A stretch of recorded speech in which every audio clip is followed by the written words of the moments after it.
السلام علیکم friends, welcome back to my channel novels by Areed Shah. تو فرینڈز، ہم روح یارم کا آج نیکسٹ پارٹ ریڈ کرتے ہیں۔ روح آنکھیں نہیں کھول رہی تھی، جاسوسن اداکارہ بھی تھی وہ۔ یارم کے ڈمپل نمایاں ہوئے۔ یارم نے اس کے گال کی طرف دیکھا جہاں اس کی 4 انگلیوں کے نشان واضح تھے۔ وہ جب اسے پیار سے سمجھانے کی کوشش کرتا ہے، روح ضرور ایسی کوئی بات کرتی کہ اس کا ہاتھ اٹھے۔ کل رات بھی اس نے ایسا ہی کیا اور یارم کا ہاتھ اس کے چہرے پر چھپ گیا۔ یارم نے بے ساختہ اس کے گال پر اپنے ہونٹ رکھے، نہ جانے کتنی دیر اپنے ہونٹوں کی پیاس بجھاتا رہا۔ اس کے سرخی مائل گال کے ہر نشان پر اس نے اپنے ہونٹوں سے مرہم لگایا۔ اس کے اتنے قریب سے روح نے ذرا سا پیچھے ہٹنے کی کوشش کی، لیکن یارم نے اس کی کوشش ناکام بنا دی۔ روح نے اس سے دور ہٹنے کی کوشش کی، بلکہ یارم تو اس کے چہرے کے نقوش میں کھو سا گیا تھا۔ پھر روح نے باقاعدہ اس کے سینے پہ ہاتھ رکھ کر اسے خود سے دور کیا، پھر مسکرا کر اس سے دور ہوا، اور وہ فی الحال اس کا موڈ خراب نہیں کرنا چاہتا تھا اور اسے رات کی ہر سوچ سے دور رکھنا چاہتا تھا۔ یارم آہستہ سے اس کے قریب سے اٹھ کر سیدھا ہوا۔ سویا دیکھ کر بالکل ہی فری ہو جاتے ہیں۔ روح بڑبڑاتے ہوئے اس کے قریب سے اٹھنے لگی، جبکہ یارم سن چکا تھا۔ اگلے ہی لمحے یارم نے اسے کھینچ کر بیڈ پر گرایا اور خود اس کے اوپر گرا۔ تو ایسا کہو نا بیبی، سوئے ہوئے پیار کر رہا تھا تو اچھا نہیں لگا، جاگتے ہوئے پیار کرو۔ وہ اس کے لبوں پر جھکا، نہ جانے کتنی ہی دیر اس کے لبوں پر جھکتا رہا اور اپنے آپ کو سیراب کرتا رہا۔ آج اس کا بخشنے کا کوئی ارادہ نہ تھا۔ اس کے لبوں سے اپنے ہونٹ الگ کرتے ہوئے وہ اس کی گردن پر جھکا۔ یارم پلیز، مجھے نماز ادا کرنی ہے۔ روح سمجھ چکی تھی کہ اگر اب بھی کچھ نہ بولی تو یارم صبح صبح اس کے ہوش ٹھکانے لگائے گا۔ روح بڑی مشکل سے یہ الفاظ ادا کر پائی۔ یارم نے نظریں اٹھا کر ایک نظر اس کا چہرہ دیکھا، جہاں کسی قسم کی کوئی بیزاری نہ تھی۔ وہ اس کے قریب آنے پر کبھی بیزار نہیں ہوتی تھی، اور یہی چیز یارم کو پرسکون کرتی۔ یارم نے اس سے فاصلہ قائم کرتے ہوئے منہ بنایا تو روح موقع دیکھتے بھاگ نکلی۔ یارم نے ایک سرد آہ بھر کر واش روم کے دروازے کو دیکھا۔ یارم کے جانے کے بعد روح پہلے پورے کمرے میں ٹہلتی رہی۔ یہ تو وہ سمجھ چکی تھی کہ یہ آدمی اسے یہاں سے نکلنے نہیں دے گا، اور اب وہ جاتی بھی تو کہاں جاتی، اس کی ماں نے تو اسے بیچ دیا۔ لیکن کیا وہ اتنی بے مول تھی؟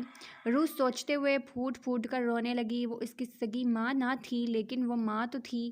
ایک ماں اپنی بیٹی کے ساتھ اتنی گری ہوئی حرکت کیسے کر سکتی ہے؟ اگر اس کی جگہ اس کی اپنی تینوں بیٹیوں میں سے کوئی ایک اور ہوتی تو کیا وہ اس کے ساتھ ایسا کرتی؟ کبھی بھی نہیں۔ بیچنے کے لیے تو اس کے پاس سوتیلی بیٹی تھی،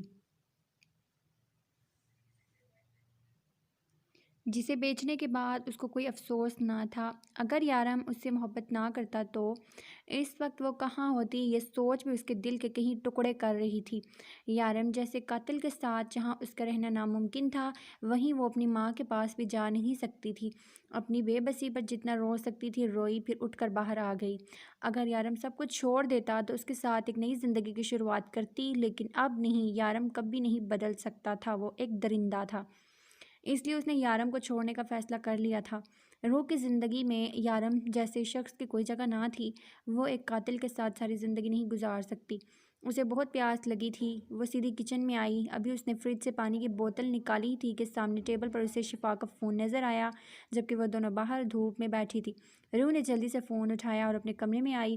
یارم کس طرح سے اس کی ہر حرکت پر نظر رکھے ہوئے تھا وہ نہیں جانتی تھی، لیکن اس کی باتوں سے یہ اندازہ لگانا مشکل نہ تھا کہ وہ اس کے پل پل کی خبر رکھتا ہے۔ اس کی چوری سے لے کر اس کے آفس روم تک جا کر ثبوت ڈھونڈنا، یارم کسی نہ کسی طریقے سے اس پر نظر رکھے ہوئے تھا۔ روح نے انتہائی احتیاط سے شفا کا فون اپنے ہاتھ میں چھپایا اور بیڈ کے سائڈ سے اپنا فون اٹھایا، کیونکہ اس کے پاس سارم کا نمبر اسی فون میں سیو تھا۔ اب روح کو کسی اس جگہ جانا تھا جہاں شفا اور میری کی نظر سے بچ سکے۔ وہ باہر نکلی اور نظر چھت کی سیڑھیوں پر پڑی۔ اس سے پہلے وہ کبھی چھت پہ نہیں گئی تھی۔ اس نے ایک نظر باہر لان کی طرف دیکھا جہاں وہ دونوں باتوں میں مصروف تھی، اور پھر اس نے آہستہ آہستہ سیڑھیاں چڑھنا شروع کیا تاکہ اس کے قدموں کی آواز باہر نہ جا سکے۔ چھت پہ جا کے اس نے سارم کو فون کی۔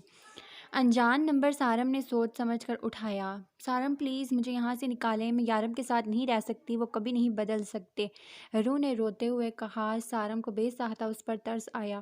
وہ نہیں چاہتا تھا کہ اس کی اور یارم کے بیچ اس معصوم کے ساتھ کچھ غلط ہو۔ وہ یہ تو سمجھ چکا تھا کہ روح اب اس کی کوئی مدد نہیں کر سکتی، اب اسے یارم کے پاس رکھنا بے مقصد تھا۔ وہ اپنے مطلب کے لیے ایک معصوم کا استعمال نہیں کر سکتا تھا۔ روح تم اس وقت کہاں ہو؟ میں لوکیشن ٹریس کر کے وہاں پہنچتا ہوں، تم بس وہاں سے نکلو، سارم نے اسے سمجھاتے ہوئے کہا۔ لیکن سارم میں یہاں سے کیسے نکلوں؟ میں تو چھت پہ ہوں، آپ سے چھپ کر میں بات کر رہی ہوں۔ باہر لان میں وہ دونوں بیٹھی ہیں، گاڑی کے قریب جاور کھڑا ہے، باہر دروازے پر چوکیدار ہیں، میں یہاں سے نہیں نکل سکتی، روح نے روتے ہوئے کہا۔ اس کا مطلب تھا کہ روح کے ساتھ ہر وقت کوئی نہ کوئی تھا۔ چھت کے آگے پیچھے دیکھو، کہیں تو کوئی جگہ ہوگی نکلنے کی، سارم نے اسے سمجھا کر کہا تو وہ چھت سے آگے پیچھے وہاں سے نکلنے کی جگہ ڈھونڈنے لگی۔ یہاں پر ایک چھوٹا سا دروازہ ہے جو باہر چھوٹی سی روڈ پہ کھلتا ہے، لیکن چھت اس سے بہت اونچائی پہ ہے، میں وہاں نہیں پہنچ سکتی، روح نے بے بسی سے کہا۔ روح فاصلہ اور اونچائی مت دیکھو، اگر تم یہ سب کچھ دیکھتی رہی تو وہاں سے کبھی نہیں نکل پاؤ گی، تمہیں ہمت کرنی ہوگی۔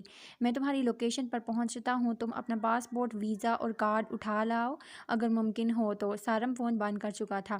روح ہمت جما کے ایک بار پھر سے وہ دروازہ دیکھنے لگی۔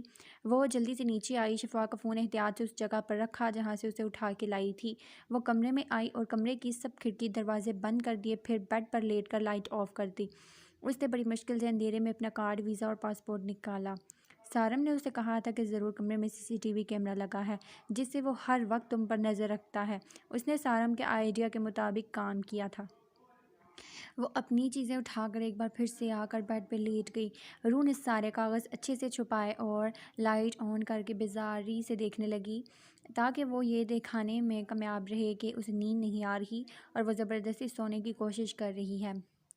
پھر وہ منہ بناتی باہر نکل آئی اور ایک بار پھر سے گھومنے لگی اور چلتے چلتے ایک بار پھر سیڑھیاں چڑھنے لگی۔ وہ چھت پہ آئی اور اپنی ساری ہمت جمع کر کے آنکھیں بند کی اور چھت سے کود گئی۔ اچھی خاصی چوٹ لگ گئی، رونا بھی بہت آیا، لیکن اس وقت اپنے رونے کا پلان کینسل کرتی وہ دروازے کی طرف آئی۔ کودنے کی وجہ سے جسم کا ایک ہی حصہ درد کرنے لگا تھا۔ وہ دروازہ کھول کر تیزی سے باہر کی طرف بھاگی جہاں پیچھے اسے ایسا لگا کہ کوئی گاڑی اس کے پیچھے آ رہی ہے۔ پلٹ کر دیکھا تو سارم اپنی گاڑی کے ساتھ اس کے پیچھے آ رہا تھا۔ وہ بھاگ کر اس کی طرف آئی اور اس کی گاڑی میں بیٹھ گئی۔ روح تمہیں تو بہت زیادہ چوٹ لگی ہے، اس نے روح کی کلائی دیکھتے ہوئے کہا جہاں سے خون نکل رہا تھا۔ چوٹ بہت زیادہ لگی ہے، ہمیں پہلے ہاسپٹل چلنا ہوگا، سارم نے فکر مندی سے کہا جبکہ وہ اپنے آنسو روک کے صرف ہاں میں گردن ہلا رہی تھی۔ یارم اپنے آفس میں آیا جہاں لیلا کو وہ بہت ضروری کام دے کر گیا تھا۔ لیلا سب کچھ ٹھیک ہے نا؟ وہ اس کے قریب آتے پوچھنے لگا جو اس کی سیٹ پر بیٹھی تھی۔ اسے دیکھتے ہی اٹھ کر کھڑی ہو گئی۔ ہاں ڈیول سب کچھ ٹھیک ہے۔ روح نے پہلے سونے کی کوشش کی مگر اسے نیند نہیں آئی تو پھر آگے پیچھے گھومنے لگی اور اب وہ چھت پر ہے۔ میرے خیال سے اسے اس وقت تک اگر چپا چپا یاد ہو چکا ہوگا، لیلا نے مسکرا کر کہا۔ یارم اپنی سیٹ پر بیٹھ کر اسے دیکھنے لگا۔ اسے وہ کہیں بھی نظر نہ آئی، شاید وہ چھت پر تھی اور چھت پر کوئی CCTV کیمرہ نہیں لگا تھا۔ اس نے شفا کا فون کر کے روح کو دیکھنے کو کہا کیونکہ چھت پر کوئی بھی ایسی چیز نہ تھی جس کا وہ نظارہ کر سکتا۔ تھوڑی دیر کے بعد شفا نے گھبرا کے فون کر کے اسے بتایا کہ روح گھر پر نہیں ہے۔ میں تمہیں اس کے لیے معاف نہیں کروں گا سارم، یارم نے مٹھیاں بھیجتے ہوئے کہا۔ ہزر مائرہ کو اٹھا لاؤ، اب سارم کو میں اس کے طریقے سے سمجھاؤں گا۔ یارم نے غصہ کنٹرول کرنے کی کوشش نہیں کی۔ یارم کے حکم کے مطابق ہزر نے مائرہ کو اسکول سے پک کیا اور اپنے ساتھ لے آیا۔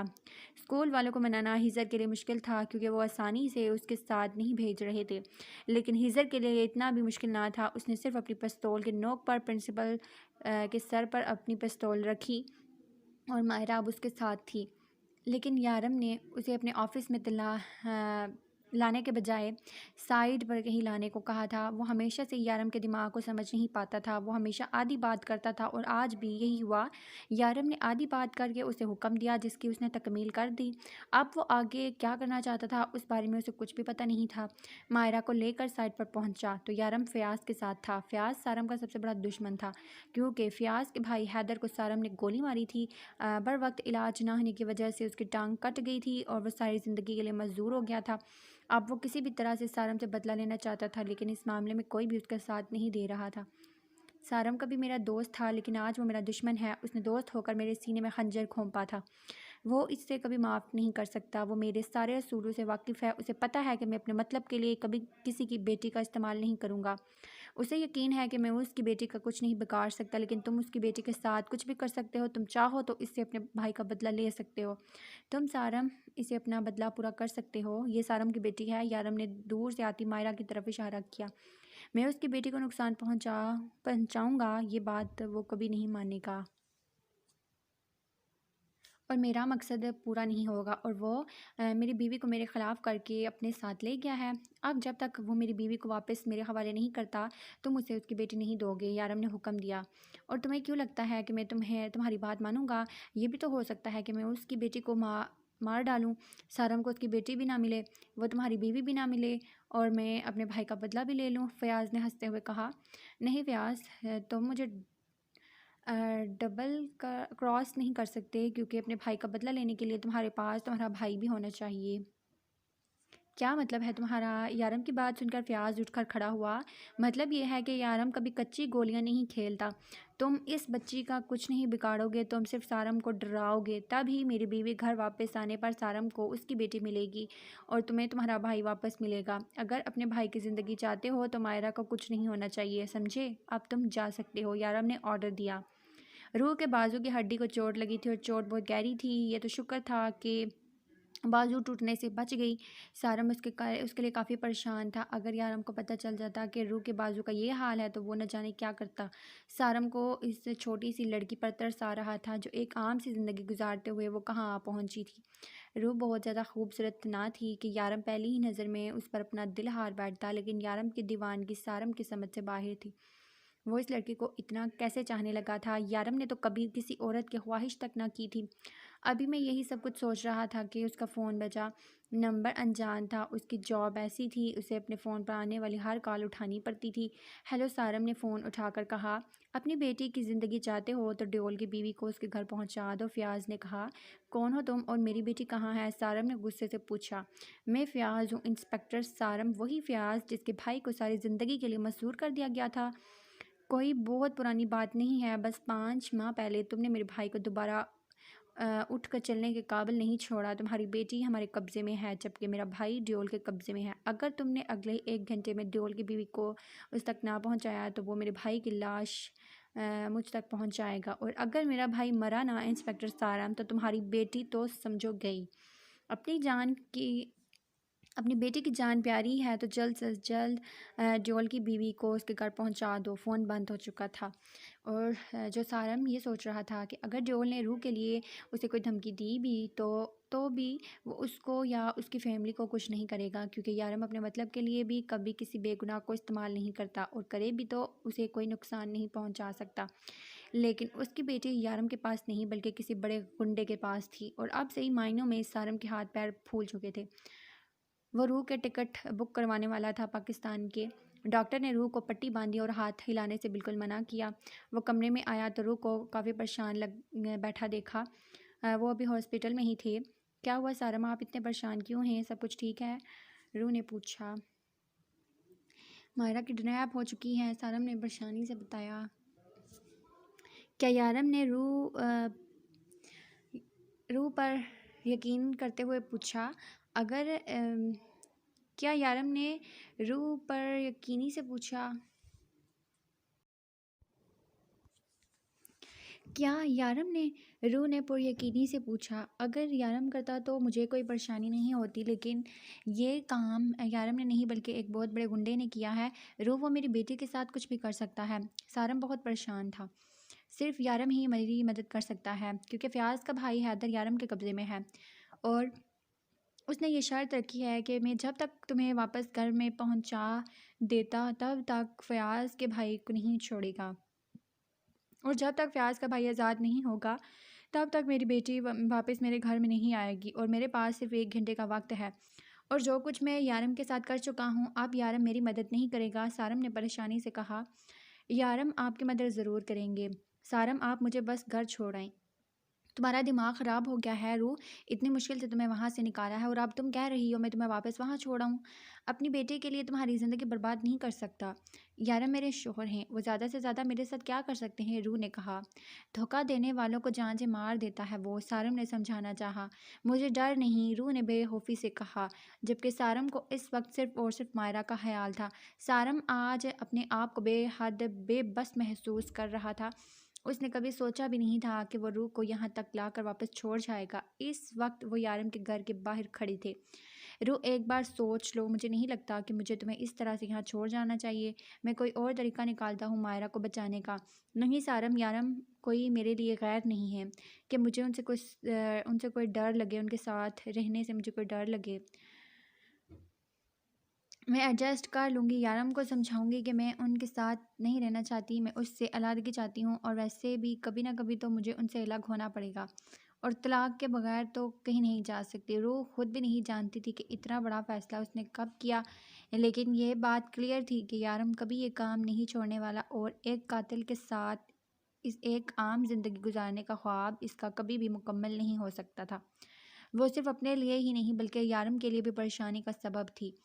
یارم الگ دنیا کا باسی تھا، وہ دونوں ایک نہیں ہو سکتے تھے۔ اگر یارم یہ سب کچھ چھوڑ نہیں سکتا تھا تو روح بھی ایک ایسے انسان کے ساتھ نہیں رہ سکتی تھی جو دن رات لوگوں کو قتل کرے۔ وہ دونوں گھر کے اندر داخل ہوئے تو ہزر اور شارف بھی یہیں پر تھے۔ جب سے یہ سب کچھ ہوا تھا روح کا ہزر سے ایک بار بھی سامنا نہ ہوا تھا۔ وہ جو کبھی اپنے کام کے لیے کسی کے سامنے شرمندہ نہیں ہوتا تھا، آج روح کی نظریں پڑھ کر شرمندگی سے نظریں جھکا گیا۔ روح، یہ کیا حرکت کی ہے تم نے؟ تمہارا دماغ خراب ہو گیا تھا کیا؟ کہاں چلی گئی تھی تم؟ تمہیں اندازہ بھی ہے ڈیول کتنے غصے میں ہے؟ کیا کریں گے آپ کے ڈیول؟ قتل کر دیں گے مجھے بھی جس طرح سے وہ اور لوگوں کو قتل کرتے ہیں؟ روح نے بات کاٹتے ہوئے کہا۔ روح، تمہیں اندازہ بھی نہیں ہے کہ تمہاری غلطی کی کیا سزا ہو سکتی ہے۔ شارپ نے اسے سمجھانے کی ناکام کوشش کی۔ مجھے شرم آتی ہے یہ سوچتے ہوئے شارپ بھائی کہ میں نے آپ کو بھائی کہا تھا۔ آپ بھی یہی کام کرتے ہیں نا، لوگوں کی زندگیوں سے کھیلتے ہیں۔ کیا آپ کو بھی ترس نہیں آتا جب کوئی آپ کے سامنے تڑپتا روتا ہے، گڑ گڑاتا ہے، آپ کو اس پر ذرا ترس نہیں آتا؟ روح اسے شرم دلانے کی کوشش کر رہی تھی۔ بس شارپ، بہت ہوا، اب جاوید جاؤ تم حیدر کو لے کر آؤ، سارم کی بیٹی کو چھڑواؤ۔ میں ابھی حیدر کو لے کے آتا ہوں، شارپ یہ کہہ کر چلا گیا۔ تھینک یو انسپکٹر سارم، آپ نے ہمارا کام کر دیا، ورنہ آپ کا کام کبھی نہیں ہوتا۔ ہزر اس کو اگنور کر کے سارم سے مخاطب ہوا۔ اور ہمیں شرم دلانے سے بہتر ہے روح کہ تم خود شرم کرو۔ تمہیں پتہ ہے جو حرکت تم نے یہاں دبئی میں کی ہے وہی اگر پاکستان میں کی ہوتی تو کیا ہوتا؟ کسی کو منہ دکھانے کے قابل نہیں رہتی۔ ایک بھاگی ہوئی لڑکی کی کیا عزت ہوتی ہے یہ تو تم بھی جانتی ہو۔ اسے خاندان سے پوچھتا ہے وہ، نہ ہی شوہر۔ یہ تو تم احسان مانو یارم کا۔ وہ اس وقت سارم کو مکمل اگنور کیے ہوئے تھا، جیسے یہاں سارم موجود ہی نہ ہو۔ لیکن اس کے بات مکمل ہونے سے پہلے ہی روح اٹھی۔ میں نے نہیں کہا تھا آپ کے یارم کو کہ مجھے پوچھے؟ میں تو ابھی بھی کہہ رہی ہوں کہ مجھے ان کے ساتھ نہیں رہنا، اور کوئی بھی میرے ساتھ زبردستی نہیں کر سکتا۔ بقول آپ کے کہ میں گھر سے بھاگی ہوئی لڑکی ہوں تو ان کی نظروں میں تو ویسے بھی میری کوئی عزت نہیں رہی، تو بہتر ہے اپنی عزت بنانے کے چھوڑ دیں مجھے اور میں اپنے گھر واپس چلی جاؤں۔ روح ایک ایک لفظ چبا چبا کر بولی۔ روح، تم وہاں جانا چاہتی ہو ان لوگوں کے پاس جن لوگوں نے تمہیں بیچ دیا؟ ہاں، میں واپس جانا چاہتی ہوں، لیکن ان لوگوں کے پاس نہیں بلکہ ان لوگوں کے پاس جو نہ تو بیٹیوں کا سودا کرتے ہیں اور نہ ہی دوسروں کو قتل کرتے ہیں۔ معاف کیجیے کہ ہزر بھائی، پاکستان میں دارالمان کی کمی نہیں ہے، روح نے غصے سے کہا۔ دبئی کے ڈان کی بیوی دارالمان میں رہے گی؟ سنبھل جاؤ روح، تم کیا کرتی پھر رہی ہو؟ تمہیں اندازہ بھی ہے ڈول کتنا پریشان ہے؟ ہمارا سارا کام رکا ہوا ہے اور یہاں تمہارے چونچلے ختم نہیں ہو رہے۔ کیا کر دیا ہے ان 4 مہینوں میں تم نے یارم کے ساتھ کہ اسے کسی اور چیز کا ہوش ہی نہیں ہے؟ ہزر نہ چاہتے ہوئے بھی اس کے سامنے یارم کی بے بسی بیان کر رہا تھا کہ شاید اس کی بات ہی سمجھ کر وہ یارم کو چھوڑنے کا فیصلہ بدل دے اور اپنی بچکانہ حرکتیں چھوڑ دے۔ ہزر ابھی اس سے کچھ کہتا اس سے پہلے دروازہ کھول کر یارم اندر داخل ہوا۔ ویلکم بیک بیبی، یارم اسے دیکھ کر مسکراتے ہوئے آگے بڑھا اور اسے اپنے سینے سے لگایا۔ سب کے سامنے یہ حرکت روح کو شرمندہ کر گئی۔ کیسی رہی تمہاری پکنک؟ انجوائے کیا؟ وہ شاید نہیں، یقیناً اس کا مذاق اڑا رہا تھا۔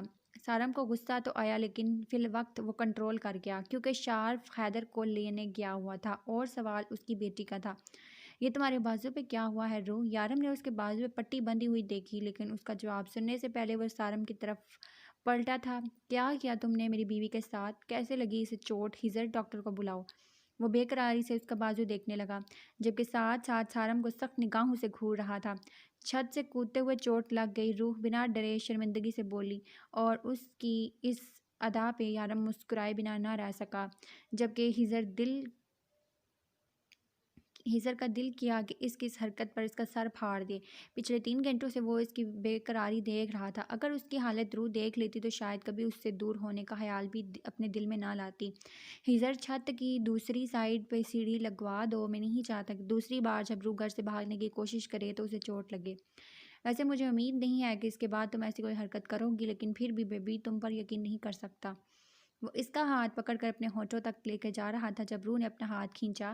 وہ ہر ممکن طریقے سے اپنا غصہ کنٹرول کر رہا تھا، روح کو خود سے بدگمان نہیں کرنا چاہتا تھا وہ، لیکن شاید روح نے اسے آج غصہ دلانے کی قسم کھائی تھی۔ شارف کہاں ہے؟ کب تک آئے گا وہ حیدر کو لے کر؟ میری بیٹی کہاں ہے؟ سارم کے لہجے میں اپنی بیٹی کے لیے فکر مندی تھی، جبکہ ہیزر اسے اگنور کیے ڈاکٹر کو فون کر رہا تھا۔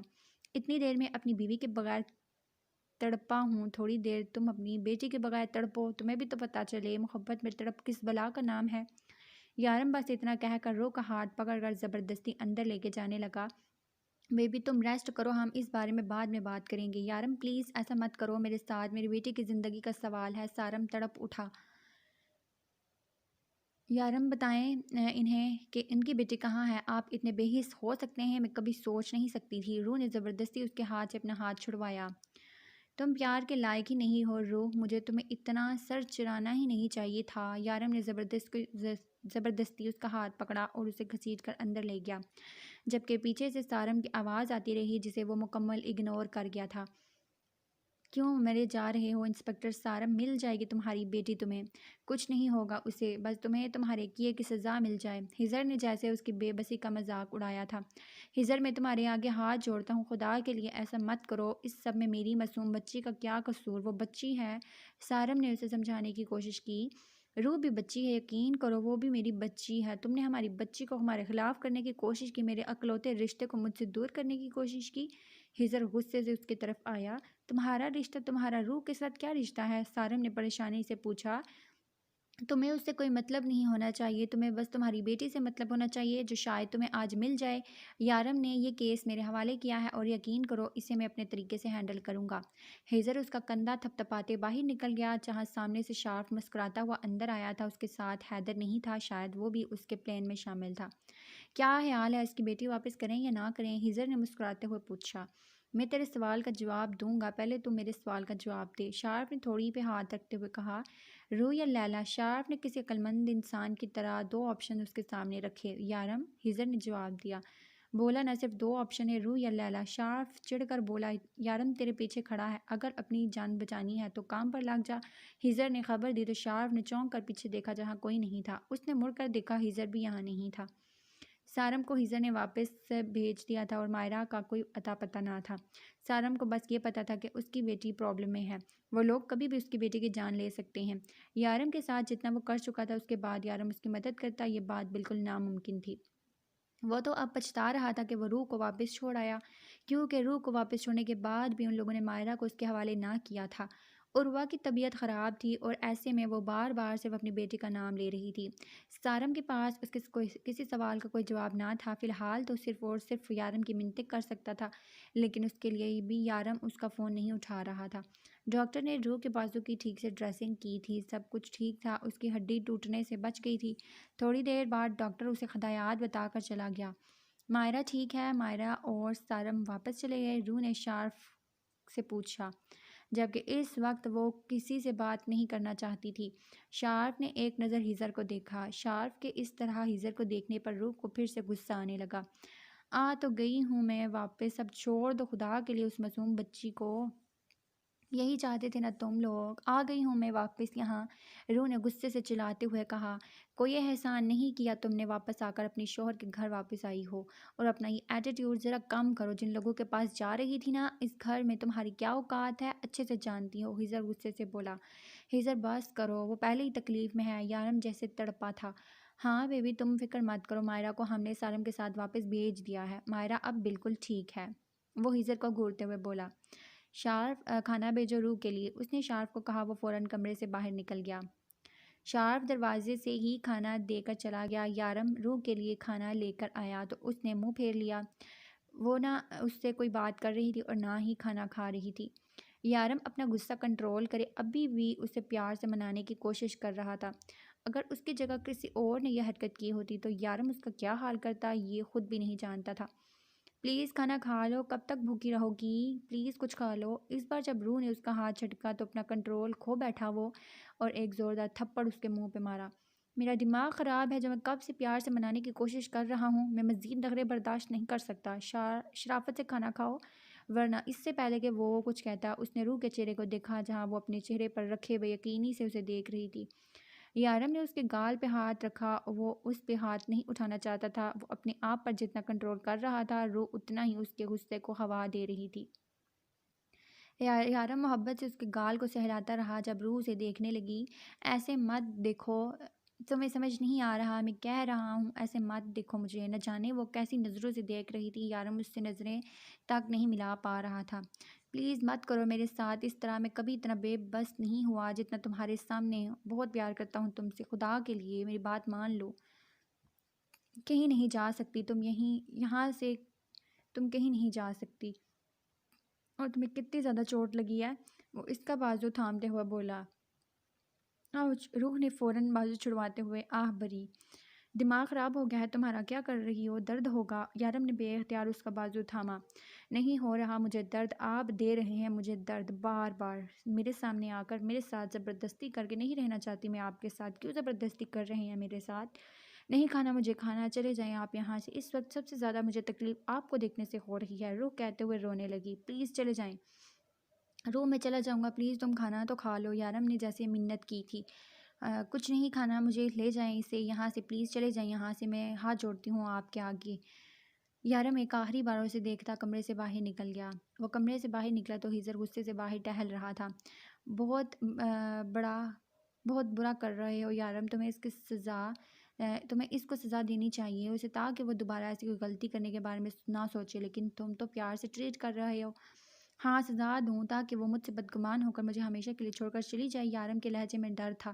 اس طرح سے ٹریٹ کرنے سے کیا وہ ہمیشہ تمہارے پاس رہے گی؟ نہیں یارم، تم پر یہ نرمی سوٹ نہیں کرتی، تم شیطان ہو، شیطان رہو، فرشتہ بننے کی ضرورت نہیں۔ جتنا اچھا بنو گے روح اتنی تم سے دور جائے، تمہارا نرم لہجہ اسے خود سے دور کرے گا۔ تم جتنا اسے پیار سے بات کرو گے وہ اتنی تم سے دور رہے گی، کیونکہ اس کے دل میں تمہارا ڈر ختم ہو چکا ہے۔ یاد رکھنا یارم، روح تمہارے ڈر سے تمہارے پاس رہ سکتی ہے لیکن تم سے پیار کر کے وہ کبھی تمہارے ساتھ نہیں رہ سکتی، کیونکہ اس کی دنیا الگ ہے تم سے، اور وہ اپنی دنیا میں واپس جانا چاہتی ہے۔ اگر مجھ پر یقین نہیں ہے تو پیار سے آزما لو، ورنہ جو ہو وہی بن کر دکھاؤ۔ تم جو اس کے سامنے بننے کی کوشش کر رہے ہو تم نہیں ہو یارم، کم از کم اپنی محبت کے لیے اپنا آپ مت چھپاؤ۔ وہ اسے آئینہ دکھاتا باہر نکل گیا۔ روح نے کل سے کچھ نہیں کھایا تھا، وہ تو پانی کا ایک قطرہ تک نہیں پی رہی تھی۔ کھایا تو یارم نے بھی کچھ نہ تھا، لیکن اس کی حالت ویسی نہیں تھی جیسی روح کی۔ وہ چاہتا تو اس پر سختی یا زبردستی کر سکتا تھا، لیکن کل جس طرح سے روح سے دور ہوئی اس پر بالکل غصہ نہیں کرنا چاہتا تھا وہ۔ یارم ڈر گیا تھا کہیں وہ سچ میں اسے چھوڑ کر نہ چلی جائے۔ یہ الگ بات تھی اس کی پہنچ سے دور نہیں جا سکتی تھی۔ وہ اسے جتنا نرمی سے بات کر رہا تھا وہ اتنا ہی اسے منہ نہیں لگا رہی تھی۔ یارم کا غصہ، پیار، سب کچھ بیکار تھا، بس ایک ہی رٹ کہ مجھے آپ کے ساتھ نہیں رہنا، پاکستان جانا ہے۔ اس نے یارم کا دماغ خراب کر رکھا تھا۔ آج اس نے شان اور اس کے سب ساتھیوں کو دعوت پر بلایا تھا جس کی وجہ سے آج اس کا آفس جانا ضروری تھا، لیکن روح کو بھوکا چھوڑ کر وہ کہیں نہیں جا سکتا تھا۔ اس لیے ایک آخری کوشش کرنے وہ اس کے کمرے میں چلا گیا، اور کل سے بھی اس کمرے میں نہیں آیا تھا وہ، کیونکہ روح نے کہا تھا کہ وہ اس کی شکل نہیں دیکھنا چاہتی۔ وہ اسے وقت دے رہا تھا کہ وہ اس کے ساتھ کمپرومائز کر لے، کیونکہ یہ بات تو وہ بھی سمجھ چکا تھا کہ وہ کبھی اپنی مرضی سے اس کے ساتھ نہیں رہنا چاہے گی۔ روح اب تم مجھے مجبور کر رہی ہو کہ میں تم پر سختی کروں، پلیز کچھ کھا لو۔ آپ مجھے جان سے مار دیں تب بھی کچھ نہیں کھاؤں گی، مجھے نہیں رہنا آپ کے ساتھ، وہ غصے سے بولی۔ اس کے ہونٹ خشک ہو رہے تھے۔ روح میری جان، کب تک بھوکا رہنے کا ارادہ ہے؟ خدا کے لیے کچھ کھا لو، کیوں کر رہی ہو تم یہ سب کچھ؟ اس طرح سے بھوکے پیاسے رہنے سے تمہیں چھوڑ دوں گا میں؟ ایسا کچھ نہیں ہوگا روح، یہ سوچ بھی مجھے تکلیف دیتی ہے، تم یہاں سے کہیں نہیں جا سکتی، کہیں بھی نہیں۔ اس لیے یہ فضول ضد چھوڑو اور کھانا کھا لو۔ دیکھو نا تمہاری چکر میں نے کل سے کچھ میں نے بھی نہیں کھایا۔ یارم کو لگا شاید وہ اسی کا احساس کر لے۔ میں نے آپ کے ہاتھ نہیں باندھے۔ روح کو اس کا کھانا نہ کھانا برا تو لگا، لیکن وہ اس کے سامنے کمزور نہیں پڑنا چاہتی تھی۔ روح، میں آخری بار پوچھ رہا ہوں، تم کھانا کھا رہی ہو یا نہیں؟ وہ اب غصے سے بولا۔ روح کو اچانک ہی اس کا تھپڑ یاد آیا۔ روح نے اس سامنے شیشے کی طرف دیکھا جہاں اس کے گال پر یارم کے ہاتھ کا نشان تھا۔ یارم اس کے اس طرح سے دیکھنے پر بے اختیار مسکرایا۔ میں کیا کروں؟ جب بھی یہ نشان جاتا ہے تم ضرور ایسی کوئی حرکت کرتی ہو کہ مجھے دوبارہ یہ نشان بنانا پڑتا ہے، لیکن اب میں کنٹرول کروں گا، آئی پرومس۔ وہ اپنے لب اس کے گال پر رکھتے ہوئے بولا جب روح سے دھکا دے کر پیچھے ہوئی۔ روح، میں کتنی بار بتا چکا ہوں مجھے تمہاری یہ حرکت پسند نہیں، وہ غصے سے گھور کر بولا۔ اور مجھے آپ پسند نہیں، روح غصے سے ناک پھلا کر بولی۔ یارم بے اختیار مسکرایا۔ شاید وہ بھوک اور غصے کی ملی جلی کیفیت میں تھی، مگر بہت خوبصورت لگ رہی تھی۔ یارم کا دل اس کی قربت کے لیے مچل رہا تھا، لیکن فی الحال وہ روح کو تنگ نہیں کرنا چاہتا تھا۔ ایک دن کی بھوک تمہیں ٹھیک نہیں کر سکتی، تم بھوکا رہ کر اس رزق کی بے قدری کر رہی ہو۔ تمہیں اندازہ بھی ہے یہاں لوگ کتنے بھوکے سوتے ہیں اور تم سیدھے طریقے سے نہیں مانتی، لیکن میں ہوں نا تمہاری عقل ٹھکانے لگانے کے لیے۔ ایک دن کھانا نہ کھانے سے تمہاری اکڑ نہیں جائے گی۔ اب جب تک تم خود کھانا نہیں مانگو گی تمہاری کوئی منت نہیں کرے گا۔ یارم اتنا کہہ کر وہاں سے چلا گیا۔ اس وقت شان، اس کا خاص آدمی ملک اور اس کے باقی سب آدمی ان کے آفس میں ڈائننگ ٹیبل پر بیٹھے تھے۔ یارم نے واقعی شان کو اس کے گینگ کا بادشاہ بنایا تھا، لیکن شان کو اس بات کی قدر نہیں تھی۔ وہ دور بیٹھ کے اسے دھمکیاں دے رہا تھا، لیکن اس وقت اس کے سامنے بیٹھا نظریں جھکائے کھانا کھانے میں مصروف تھا۔ اس نے نظریں اٹھا کر یارم کی طرف نہ دیکھا۔ سچ تھا، شان کی ساری دھمکیاں صرف خیزر اور شارف کے لیے تھی۔ یارم کے سامنے وہ اب بھی زیرو تھا۔ یارم بہت دلچسپی سے دیکھ رہا تھا اس کے اس طرح سے نظریں چرانے پر۔ یارم مسکرایا۔ انسان کو ایسا کام نہیں کرنا چاہیے جس کے بعد وہ نظریں اٹھانے کے قابل نہ رہے۔ یارم نے مسکرا کر سمجھانا چاہا۔ اس کے لہجے میں شان کو خطرے کی بو۔ اس نے سامنے کھڑے شارف اور ہیزر کو دیکھ کر کہا، ہمارے کھانے کا ابھی وقت نہیں ہوا۔ ہیزر نے مسکرا کر جواب دیا، شاید وہ اس کی طرف دوستے کا ہاتھ بڑھا رہا تھا۔ ڈیول، تم تو ہمارا ساتھ نبھاؤ، شان نے دوستانہ انداز میں کہا۔ میں اپنی بیوی کے ہاتھ کا کھانا پسند کرتا ہوں، جب سے شادی کی ہے اس کے علاوہ کسی اور کے ہاتھ کا کھانا پسند نہیں کرتا۔ وکرم کہاں ہے؟ یارم کا جواب سن کر وہ بات بدلنے لگا۔ اسی کا تو گوشت کھا رہے ہو۔ یارم نے دوستانہ انداز میں ان کے سر پر دھماکہ کیا، جبکہ اگلے ہی لمحے ڈائننگ روم کا حال بدل چکا تھا۔ شان اور اس کے ساتھ آئے 11 لوگ وامٹنگ کرنے میں مصروف ہو چکے تھے۔ وکرم نے میری بیوی کی طرف آنکھ اٹھا کر دیکھا۔ اس نے خود ہی مجھے مجبور کیا اس کے ساتھ یہ کروں، ورنہ شاید وہ بھی آج تمہارا کھانا بننے کی جگہ تمہارے ساتھ بیٹھ کر کھا رہا ہوتا۔ لیکن اس نے میری عزت کی طرف آنکھ اٹھا کر دیکھا۔ یارم نے اسے اپنے سینے پر ہاتھ رکھتے ہوئے کہا، شان، میں نہیں چاہتا کہ وکرم کی جگہ لوگ یہاں بیٹھ کر تمہارا گوشت کھائیں۔ موقع دے رہا ہوں، سنبھل جاؤ۔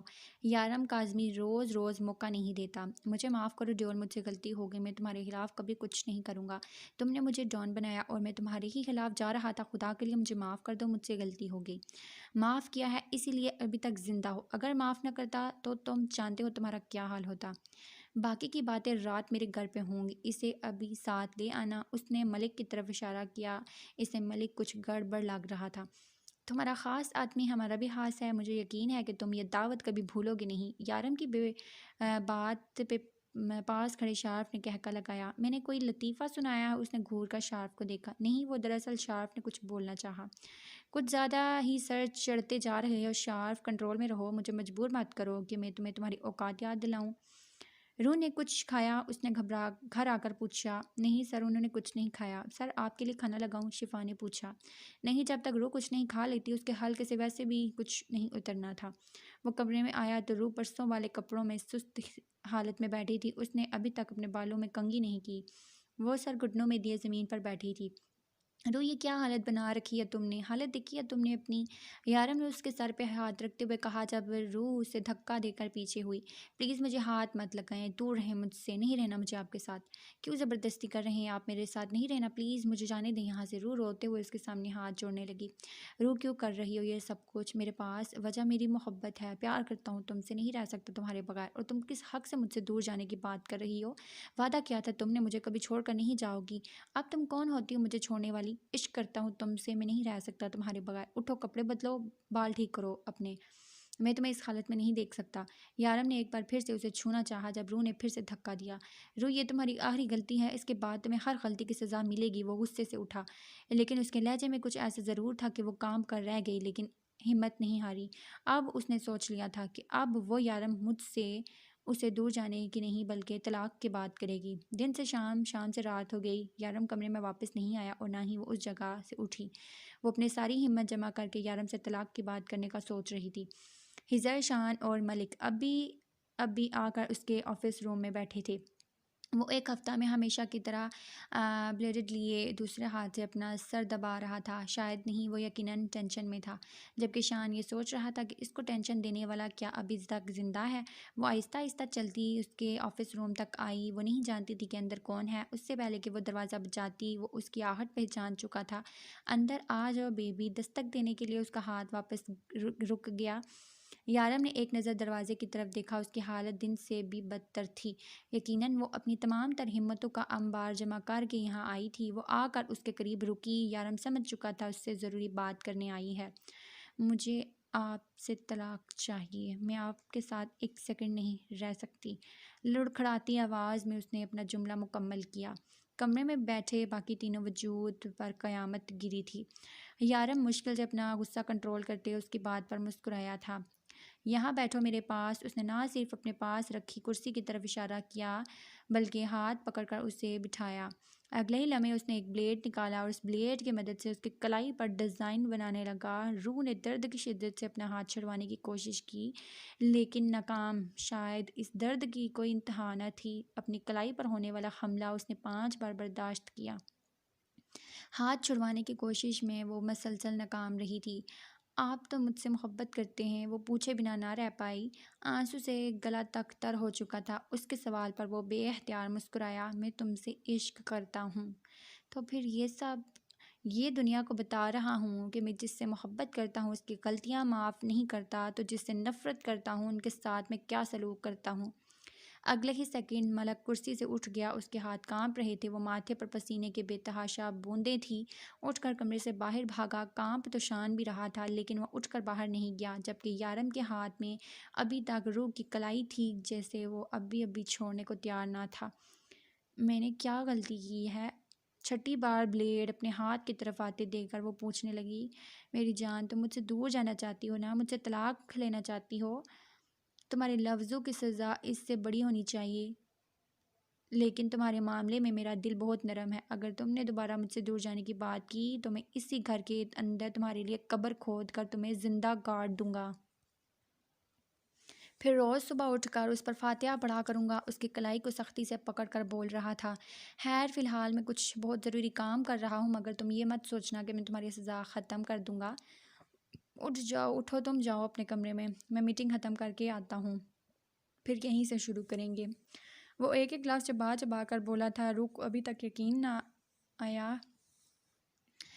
اسے ملک پر پہلے دن سے شک تھا۔ وہ اسے جب بھی دیکھتا اسے کچھ گڑبڑ ہونے کا احساس ہوتا۔ اسے یقین تھا ملک اسے اور شان دونوں کو ڈبل کراس کرنے کی کوشش کر رہا ہے، لیکن اس وقت ڈیول نے کچھ نہ کہا۔ ہزر، شارف کو بھیجو کہ مائرہ کو سارم کے گھر چھوڑ آئے۔ کیا کر رہی ہے مائرہ اس وقت؟ ٹھیک تو ہے نا؟ ہاں بالکل ٹھیک ہے۔ جب میں یہاں آیا شارف اور لیلا کے ساتھ کھیل رہی تھی۔ اسے واپس بھیج دو، ماں باپ کو مس کر رہی ہوگی۔ اوکے۔ ان لوگوں کو بھیج کر وہ کمرے میں آیا جہاں وہ بیڈ پہ بیٹھے رو رہی تھی۔ خون ابھی تک بہہ رہا تھا۔ اس نے بہت احتیاط سے اس کے کلائی پر بلیڈ چلایا تھا کہ اس کی نس نہ کٹ جائے۔ اسے اپنے کام کا تجربہ تھا۔ وہ بنا کچھ بولے فرسٹ ایڈ باکس اٹھا کے اس کے پاس آیا۔ درد اتنا زیادہ تھا کہ روح کچھ بھی نہ بولی، مگر سو جاری تھی اور اس کا رونا یارم کو تکلیف دے رہا تھا۔ اس کا دل چاہا اپنا ہاتھ کاٹ دے جس سے اس نے اپنی روح کو تکلیف دی۔ وہ بے بسی سے اس کے قریب سے اٹھ کر باہر چلا گیا۔ اس سے اپنے آپ سے نفرت ہو رہی تھی۔ وہ روح کو تکلیف میں نہیں دیکھنا چاہتا تھا۔ اسے اس طرح کمرے سے جاتا دیکھ کر روح بھی نہ جانے کیا سوچتی اس کے پیچھے آئی۔ کچھ سوچ کے وہ کچن میں آیا۔ ہزر بھی ان لوگوں کو چھوڑ کے آ چکا تھا۔ اسے کچن میں دیکھ کر وہ بھی یہاں آیا اور اسے چولہے کے قریب کھڑا دیکھا۔ ڈیول، یہ پانی کیوں گرم کر رہے ہو؟ ہزر نے کچن میں آ کر پوچھا۔ پانی ابل رہا تھا۔ تقریباً آدھے گھنٹے سے یہ پانی اس نے ایسے ہی چولہے پر رکھا ہوا تھا۔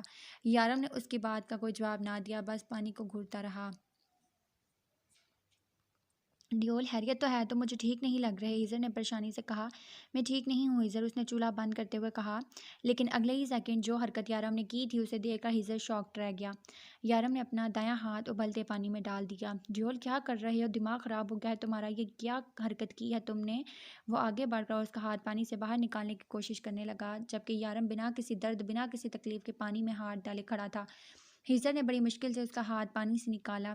یہ کیا کیا ہے تم نے یارم؟ تمہارا ہاتھ جل چکا ہے۔ اس کا پورا ہاتھ پوری طرح سے جل چکا تھا۔ تمہیں تکلیف نہیں ہو رہی کیا؟ ہیزر نے زبردستی اس کا ہاتھ کھینچا۔ نہیں، یہ تکلیف کم ہے، بہت کم ہے یہ تکلیف اس تکلیف کے سامنے جو میں نے روح کو دی ہے۔ اس نے ہیزر کا ہاتھ جھٹکا اور دوسری طرف آیا جہاں نمک اور چینی وغیرہ کے ڈبے رکھے ہوئے تھے۔ اس نے وہاں سے مرچ کا ڈبہ اٹھایا اور کھول کر پورا ڈبہ اپنے ہاتھ پر پھینکا۔ ہیزر اس کی جلن سوچ کر ہی اس کا ہاتھ چھوڑ کر پیچھے ہو چکا تھا۔ ڈیول تم پاگل تو نہیں ہو گئے؟ یہ کیا کر رہے ہو تم؟ ہاں پاگل ہو گیا ہوں میں نے اس خاد سے اپنی روح کو تکلیف دی، میں نے اس کا ہاتھ کاٹ دیا۔ اس خاد سے اس خاد کو سزا ضرور ملے گی۔ وہ زور زور سے ہاتھ دیوار پر مارتا کوئی دیوانہ لگ رہا تھا۔ پھر دوسرا ڈبہ اٹھا کر اپنے ہاتھ پر نمک چھڑکنے لگا، جبکہ ہیزر اس کی تکلیف محسوس کرتا کچن سے باہر نکلنے لگا۔ میں فرسٹ ایڈ باکس لے کے آتا ہوں۔ ہیزر باہر آیا تو وہاں دروازے کے قریب روح کھڑی کانپ رہی تھی۔ ہیزر نے ایک نظر اسے دیکھا اور آگے بڑھا۔ روح نے کچن کی طرف دیکھا جہاں یارم اپنے آپ کو مزید تکلیف پہنچا رہا تھا۔ روح کو سمجھ نہیں آ رہا تھا کہ وہ کیا کرے۔ وہ یارم کو اس حالت میں نہیں دیکھ سکتی تھی، لیکن اس کے پاس جانے کا تو کچھ سوچ بھی نہیں سکتی تھی۔ آج وہ اس کا غصہ دیکھ چکی تھی۔ کافی دیر وہ خود پر کنٹرول کرتی رہی۔ جب بات بس سے باہر ہو گئی تو آہستہ آہستہ قدم اٹھاتی اس کے پیچھے آئی۔ اپنے پیچھے اس کی خوشبو کو محسوس کرتے وہ فوراً پلٹا۔ تم یہاں کیوں آئی ہو؟ تمہیں آرام کرنا چاہیے، تمہاری طبیعت ٹھیک نہیں ہے۔ وہ اس کے دونوں ہاتھوں بازو دیکھتے ہوئے بولا، جہاں ایک ہاتھ پہ ڈاکٹر نے پٹی باندھی تھی اور دوسرے ہاتھ پہ اس نے خود۔ آپ یہ سب کچھ کیوں کر رہے ہیں؟ اس نے یارم کا ہاتھ اپنے ہاتھ میں لیتے ہوئے کہا، آپ اپنا غصہ مجھ پر نکالیں۔ خود کو تکلیف کیوں دے رہے ہیں؟ کیونکہ تم میرا غصہ نہیں کر سکتی، تم میرا غصہ نہیں سہ سکتی اور تمہیں تکلیف میں دے کر میری جان جاتی ہے۔ آپ جاؤ یہاں سے، آرام کرو۔ وہ زبردستی اس کا روح پھیرتے ہوئے کہا اور ایک بار پھر سے کچن میں نظر دہرا کے اپنے لیے کوئی چیز ڈھونڈنے لگا جس سے وہ اپنی تکلیف کو مزید بڑھائے۔ یارم میری بات سنے، روح نے اس کی طرف پلٹ کر کہا جب یارم نے اسے اپنے سینے سے لگا لیا۔ میں نے کہا نہ جاؤ یہاں سے، کیوں نہیں سنتی ہو میری بات؟ وہ اسے سختی سے اپنے ساتھ لگا کر کہہ رہا تھا۔ اس کی پکڑ میں اتنی سختی تھی، روح کو اپنی سانسیں بند ہوتی محسوس ہونے لگی۔ یارم چھوڑیں مجھے، وہ اپنا آپ چھڑوانے کی کوشش کرنے لگی۔ ایسے ہی میری سانسیں رکنے لگتی ہیں جب مجھ سے دور جانے کی باتیں کرتی ہو، وہ ابھی تک اسے سختی سے اپنے سینے میں بھینچے ہوئے بول رہی تھی۔ چھوڑیں، ہاتھ پیر مارنے کی کوشش میں اپنے آپ کو مزید تکلیف پہنچا رہی تھی وہ، جبکہ یارم نے اس کی نہ سننے کی قسم کھائی تھی۔ لیکن اگلے ہی لمحے یارم نے اچانک اسے خود سے دور کیا۔ جاؤ، جا کے آرام کرو اور آج کے بعد کوئی غلطی مت کرنا۔ تمہیں تکلیف دیتے ہوئے خوشی نہیں ہوتی مجھے، خود پل پل مرتا ہوں تمہیں اذیت میں دیکھ کر، وہ غصے میں بول رہا تھا۔ جب ہیزر واپس آیا، روح میری مدد کرو۔ اسے فرسٹ ایڈ باکس پکڑاتا یارم کو زبردستی چیئر پر بٹھانے لگا۔ ہیزر نے مشکل سے ہی صحیح لیکن یارم کے ہاتھ کی پٹی کی۔